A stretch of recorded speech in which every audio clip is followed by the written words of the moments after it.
Hello guys, welcome back to our channel. Is our family vlogs.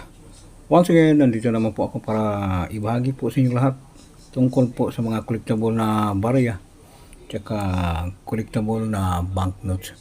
So bago po ako mag-umpisa guys, shout out po muna sa lahat ng mga legendary collector, lalo na sa mga baguhang collector tsaka mga supporter namin, no, is our from Sambanga City, mga taymangan ko mga Muslim dyan. Assalamualaikum, no. Warak matulahi wa barakatuh, lalo na sa Visayas. Daghang salamat sa walang sawang pagsuporta sa channel namin, no. Diyan sa Iloilo kag Bacolod, adamo gid nga salamat sa walang sawa sa pagsuporta to, no. So patuloy lang po tayo, lalo na sa mga baguhang kolektor. Patuloy lang, basta magandang content, no, talagang maintindihan sa mga viewers natin, no. Yung sa amin dito para magandang impormasyon, always fresh yung impormasyon namin, no, para matuto din yung mga baguhan, lalo na sa mga walang kaalam-alam sa tungkol sa barya. So yung tatalakayin po natin ngayon, no, tungkol po sa 5 piso dilaw,